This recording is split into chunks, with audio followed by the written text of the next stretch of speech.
Bonjour à tous, bienvenue dans ce nouvel épisode du Canap by Excelsior. Aujourd'hui, j'ai le plaisir d'accueillir Paul Perretier, qui est le CEO de Haddock, un super produit que toute l'équipe ici a énormément apprécié. On va en parler. Salut Paul, comment tu vas? Salut, écoute, merci beaucoup de m'accueillir. Je suis ravi, ça va très bien et je suis vraiment très content de cette interview. Écoute, nous aussi, ça nous fait très plaisir, d'autant qu'effectivement, on a un produit physique à présenter. Nous, il a fait tout de suite sensation auprès de l'équipe et après, on aura à nouveau une petite démo. Mais donc, on est ici pour parler un petit peu de ce produit, peut-être aussi parler de ton parcours. On démarre à chaque fois les interviews sur le CV de l'invité, donc je t'invite un petit peu à te présenter pour démarrer.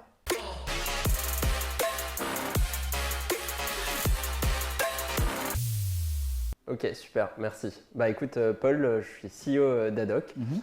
Donc, on a fondé il y a 4 ans et demi. Aujourd'hui, Haddock, c'est une équipe de 10 personnes qui ont, comme tu l'as dit, on a travaillé sur un produit hardware, ce qui n'est pas commun. Donc, on a développé un projecteur tactile. C'est un produit comme celui-là et il transforme n'importe quelle surface, une table, un mur, en écran tactile pour travailler à plusieurs. Donc, c'est vraiment pensé pour la collaboration. Et donc, moi, j'ai eu cette idée il y a 4 ans et demi, un peu plus même, en observant que les outils de salle de réunion n'étaient pas au niveau de nos appareils personnels. En gros, ton smartphone, ta tablette, ils sont géniaux, hyper intuitifs, hyper faciles à utiliser. Et tu arrives en salle de réunion et c'est hyper galère. Tu n'as jamais le bon adaptateur, tu ne sais jamais comment trouver les bons réglages. Et en fait, tout le monde perd 10 minutes, 15 minutes au début de la réunion pour avoir le bon setup. Alors qu'en fait, on peut faire des solutions qui sont simples, qui sont plug and play. Tu appuies sur un bouton, ça marche et c'est parti. Et alors, du coup, toi, Paul, est-ce que tu es dans l'équipe, en tout cas, tu es le profil technique, justement, tu as un background technique et tu as tout de suite imaginé un petit peu, parce que quand on lance un projet hardware, j'imagine que voilà, il faut peut-être un petit peu baigner dans ce sujet-là, ou alors tu as plutôt une facette commerciale, marketing Alors non, je n'ai pas un background technique et du coup, j'ai appris plein de choses au fur et à mesure. J'ai découvert aussi toutes les galères que ça peut être de faire un produit électronique. Moi, je suis économiste de formation et j'ai fait un petit passage en école de design aussi. Et je suis passionné d'interface homme-machine, c'est-à-dire vraiment la façon dont nous, en tant qu'êtres humains, on va interagir avec du contenu numérique. Donc, avant, c'était souris, clavier, même avant ça, des lignes de commande. Aujourd'hui, le tactile, c'est vraiment quelque chose qui se généralise parce que c'est hyper intuitif. Et donc, c'est ça qui m'a toujours passionné. C'est comme ça que je suis arrivé à l'idée de Haddock. Donc là, ça fait 4 ans et demi, le prototype est là. Moi, je suis hyper curieux de savoir, justement, ok, tu te dis, on va imaginer un truc. Comment tu commences, dans le domaine du hardware, comment tu crées tes premiers prototypes, par quoi tu passes, c'est quoi tes problématiques en fait? Alors c'est plus qu'un prototype, ce qu'on a aujourd'hui, c'est un produit industrialisé. Mais avant ça, tu as tout à fait raison, il y a pas mal de prototypes. Et donc tu commences avec une espèce de preuve de concept qui est très loin de ce que va être le produit final, mais qui prouve que il y a une idée derrière la technologie, il y a une faisabilité et ce concept peut être utile. Donc nous, on a eu en plus la particularité de commencer très tôt à mettre des prototypes dans les mains d'utilisateurs, ce qui est assez rare en hardware. Souvent, les gens vont assez loin dans le développement, sortent un produit quasi fini, le mettre dans les mains des utilisateurs et là se rendre compte que en fait, ils ont fait des conneries. Donc toi, tu t'es rapproché un peu du développement logiciel classique, du développement de software en agile, avec beaucoup d'allers-retours avec les utilisateurs finalement dès le départ. Exactement, c'était l'inspiration, c'était les méthodes agiles aussi appliquées au développement hardware. Et donc, si tu veux, tu as un certain nombre d'étapes de prototypage, donc tu progresses vers ce que va être ton produit final. Et une fois que tu as ce prototype final, il y a cette phase d'industrialisation qui est hyper clé, c'est-à-dire comment tu passes de une unité à 100, puis 1000 et vraiment à des volumes industriels. Ok, très bien. Alors justement, tu as forcément connu, j'imagine, des galères. Tu peux peut-être nous raconter des anecdotes, je ne sais pas. Oui, bien sûr. Ce qu'il faut comprendre quand tu fais du hardware, c'est que tes cycles de développement vont être complètement différents de quand tu fais du software. C'est-à-dire que quand il y a un bug, ce n'est pas juste on va modifier quelques lignes de code, même si en software ça peut être hyper compliqué. Là, c'est vraiment, il faut par exemple relancer une nouvelle carte électronique. Donc ça va prendre 3 semaines, 1 mois. Et donc dans les galères qu'on a rencontrées, on a eu par exemple alors qu'on devait présenter un prototype à un salon qui était hyper important pour nous, des composants électroniques qui étaient bloqués à la douane. Et donc, tu te rends compte qu'en fait, finalement, tu as des contraintes qui deviennent hyper terre-à-terre et matérielles. C'est-à-dire qu'il faut juste que… Physique, quoi. Voilà, physique. Tu as un douanier qui dit « Ah bah ok, ça je peux le libérer » ou tu dois payer une taxe ou autre. Alors, quand tu fais du software, c'est pas du tout les mêmes enjeux. Là, c'est vrai que je t'ai parlé de galère et c'est le côté un petit peu négatif du truc. Maintenant, après, quand on voit le produit fini, j'imagine qu'on a une fierté particulière. Même quand on lance un soft ou un outil SaaS, on est hyper fier. Et c'est vrai que de voir le produit, de pouvoir le toucher, de pouvoir le tester physiquement, c'est vraiment très cool. Je pense que c'est aussi une fierté. C'était une volonté aussi de lancer un produit physique, justement, sur le projet, toi? Oui, alors moi, j'avais pas forcément… comment dire, j'avais pas d'attachement spécifique à lancer absolument un produit physique. Je savais que pour arriver à répondre aux besoins qu'on adressait, il fallait un produit physique. C'est clair que c'est hyper gratifiant. Tu le vois, tu peux le toucher, tu peux effectivement, toute l'équipe sait pourquoi elle travaille, il le voit physiquement. Donc ça, c'est super cool. C'est clair. Et même au-delà de ça, tu as un côté, c'est finalement un business assez simple, c'est-à-dire qu'on fait un produit, on le vend. Et quand tu dis que tu as des gens, des entreprises qui sont prêtes à dépenser de l'argent pour acheter le produit que tu as créé, qu'il soit software ou hardware, bien sûr. Vraiment, hop, il est livré chez eux, ils ouvrent la boîte et ils sont contents. Ça, c'est vraiment génial. Très cool. Alors justement, ta cible principale, c'est des personnes qui sont en salle de réunion, du coup? Les utilisateurs? Oui, alors c'est vraiment les entreprises. Donc nos clients sont des entreprises, on est une boîte qui fait du B2B. Et aujourd'hui, effectivement, c'est la collaboration. Donc, c'est-à-dire effectivement dans la salle de réunion ou ailleurs, c'est-à-dire tous les espaces finalement où tu peux avoir besoin d'échanger sur du contenu numérique. On a par exemple aussi un super cas d'usage qui marche vraiment très bien, qui est dans le secteur de la construction. Donc les architectes, les bureaux d'études et tout, qui s'en servent pour faire des revues de plans. Donc c'est pareil, si tu veux, ils affichent un plan numérique et ils peuvent être tous autour en train d'interagir, d'annoter. Et dans la salle de réunion, c'est par exemple pour un tableau blanc, pour faire modifier des post-it virtuels, faire de la gestion de projet. Et au lieu d'avoir un tableau Velleda, tu as un tableau projeté. Pourquoi pas B2C? Pourquoi on ne pourrait pas avoir ça chez nous, par exemple? Alors, c'est peut-être un jour. C'est peut-être des pistes mais en fait, de développement. Si tu veux, aujourd'hui en B2C, tu as des super outils comme les tablettes qui sont vraiment dédiés pour une personne. Et finalement, tes usages B2C ils sont assez personnels. Là, nous, on est vraiment sur quelque chose de collaboratif. Et donc, dans un premier temps, on s'est dit où est-ce qu'on a besoin d'être plusieurs autour de la même interface et de travailler en même temps. C'est quand même plus dans le cadre professionnel. Très bien. Alors, on a parlé des salles de réunion. On est obligé de parler justement du Covid, d'une année particulière. On sait que les bureaux, la plupart du temps, sont vidés. Et on fait un peu le yo-yo là en ce moment, retour au bureau, retour à la maison. Est-ce que ça a eu un impact déjà sur le développement de votre produit? Est-ce que tu peux pallier justement au fait que les salles de réunion se vident? Et est-ce que ton produit s'adapte quelque part à un mode d'organisation de plus en plus hybride?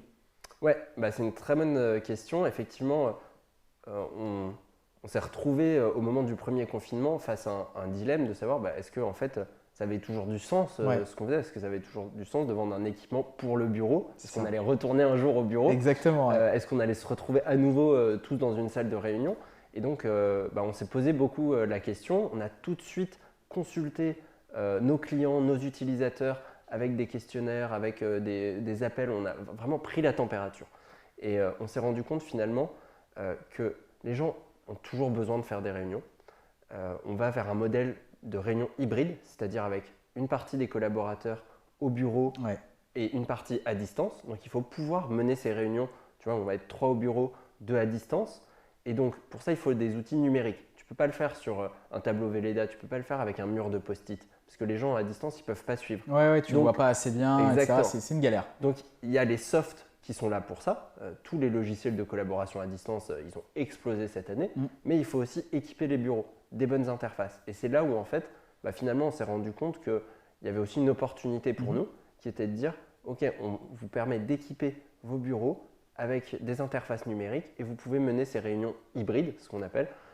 Et donc, finalement, ça a été une grosse perturbation, une grosse remise en question pour nous en 2020, mais aussi on s'est rendu compte que les usages avaient évolué. Ouais, ça peut aussi déclencher des opportunités. Ça veut dire que Adoc, ce n'est pas juste le produit physique qui est utilisable que dans une salle de réunion, c'est-à-dire que ça peut se plugger à un Google Meet, je sais pas, à une réunion Teams.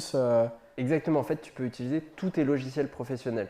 Il y a un PC Windows 10 à l'intérieur, donc c'est complètement autonome. Et donc tu peux aller effectivement sur Google Meet, sur Zoom, tu peux te connecter sur Klaxoon ou d'autres applications et vraiment retrouver ton environnement professionnel. Donc tu peux même partager ton écran. Donc les gens à distance, ils voient vraiment la même chose que toi. Et c'est finalement le plus proche de la collaboration, l'expérience de collaboration la plus proche de ce que tu pourrais avoir si on était face à face. Et justement, quelle est la limite hardware justement de ce produit? Est-ce que par exemple quelqu'un qui fait du montage photo vidéo, alors après bon, c'est peut-être encore différent, mais jusqu'où peut aller l'utilisation de ton produit?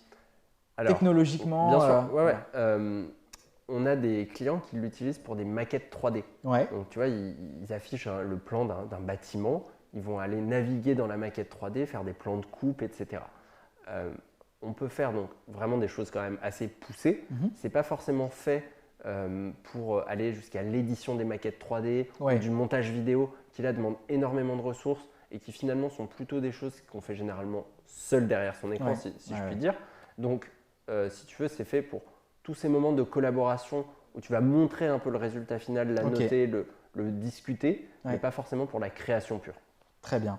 On peut donner le prix? Oui, bien sûr, c'est 2 490 €, ce qui inclut vraiment un produit qui est autonome. Donc, je te disais avec le PC Windows 10 à l'intérieur, mais il y a aussi une batterie, une webcam, un micro. C'est vraiment tout l'équipement de ta salle de réunion dans un seul produit. Incroyable, ok, super. Est-ce que vous avez des concurrents? Alors, on a une concurrence qui est un peu indirecte, si tu veux. C'est-à-dire que tout ce que tu as dans ta salle de réunion, finalement, vient en remplacement ou… le rétroprojecteur, peut-être des choses comme ça. Exactement. Si tu as par exemple des grandes dalles tactiles qui sont souvent fixes, assez onéreuses, mais bon, si tu as équipé toutes tes salles de réunion avec ces dalles tactiles qui sont très chères, tu ne vas pas forcément être intéressé par notre produit. Alors qu'en fait, c'est aussi un usage qui est un peu complémentaire. Mais tu n'as pas la même mobilité qu'avec ça, où tu peux justement te déplacer, venir sur le bureau d'un collègue, montrer rapidement. C'est ça, chaque coin de table devient une salle de réunion équipée. C'est incroyable. C'est notre argument. Et donc, on navigue dans cet univers et on est également, si tu veux, dans le monde de la collaboration, donc avec des solutions comme Microsoft Teams, comme Klaxoon, tout ça. Il y a beaucoup de complémentarité et donc on est dans cet environnement-là. Est-ce que vous avez dû déposer des brevets au départ? Alors oui, on a plusieurs brevets. On a également protégé notre technologie de reconnaissance d'image, donc ce qui nous permet de faire le tactile. Parce qu'aujourd'hui, notre expérience tactile, elle est vraiment comparable en termes de précision et de réactivité à celle que tu aurais sur un écran traditionnel, donc capacitif, l'écran de ton iPhone. On a la même chose sur 1 mètre de diagonale. Et ça, c'est vraiment une techno qu'on a développée. C'est 3 ans de R&D avec notre équipe et ça, c'est protégé. C'est intéressant, tu as dit 1 mètre de diagonale. On ne peut pas éloigner peut-être le produit pour avoir un champ plus grand, c'est-à-dire que quoi qu'il arrive, il est prévu pour avoir 1 mètre de diagonale? Il est prévu, pour le tactile fasse 1 mètre de diagonale. D'accord. Tu peux avoir plus grand en mode présentation, pour regarder un film par exemple. Ouais, c'est ça. Exactement, ça c'est possible. Ok. Bon après, sachant que c'est collaboratif effectivement et plutôt pro, après… peut-être pour regarder des vidéos ou autre. Exactement. Très bien. Le développement de la boîte, justement, comment ça va se passer? C'est quoi les prochaines étapes pour vous? Alors nous, on est vraiment là à une période charnière pour Adoc, c'est-à-dire que ça y est, le produit est industrialisé, on a nos premiers clients, on a une centaine d'entreprises qui sont équipées, on a des retours qui sont de plus en plus positifs, donc c'est aussi hyper motivant. Et là, on est vraiment dans cette phase d'accélération. Donc à la fois structurer toute notre… force de vente, nos partenaires de vente indirecte, etc. et l'internationalisation, parce que le besoin qu'on adresse, il n'est pas franco-français. On a déjà quelques clients européens, mais on a vraiment des ambitions internationales. Incroyable, en tout cas on vous souhaite le meilleur. Paul, j'ai pas mal de questions à te poser.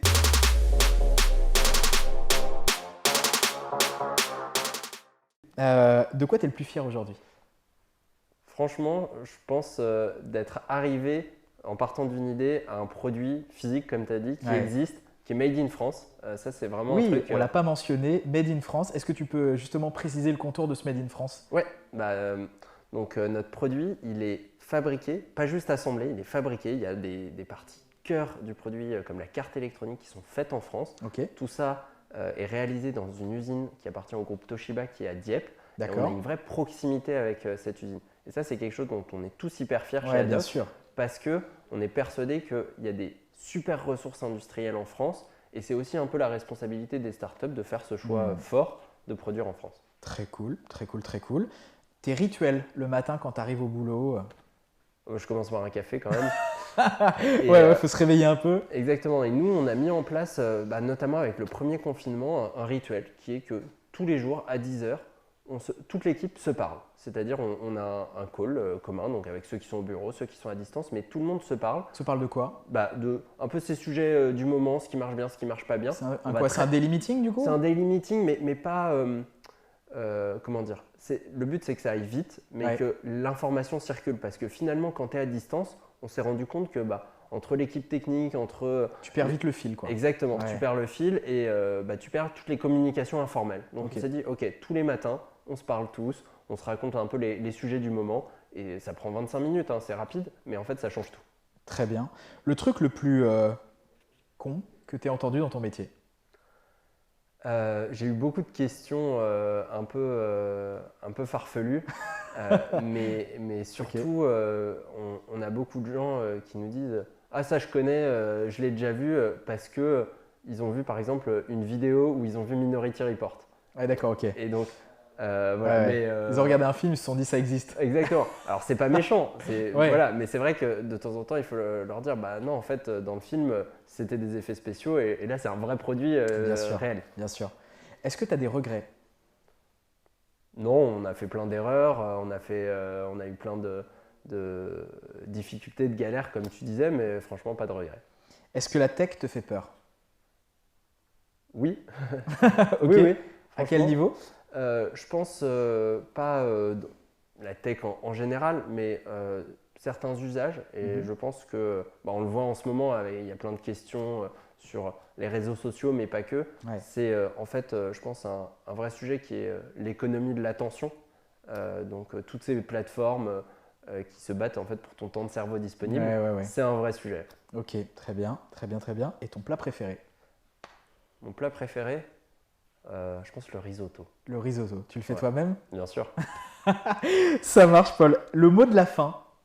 Écoute, merci beaucoup de m'avoir accueilli de cette interview, de tes questions un peu farfelues. C'était génial. Et, merci de t'être prêté à l'exercice. Ça a intéressé tes auditeurs. Si ça les intéresse autant que nous, en tout cas, on a trouvé un intérêt à ton produit, ce sera 100% réussi. En tout cas, Paul, merci beaucoup de t'être prêté au jeu. Merci à vous qui avez regardé cette interview. N'hésitez pas à nous suivre sur l'intégralité des réseaux sociaux d'Excelsior. On vous dit à très bientôt. Salut!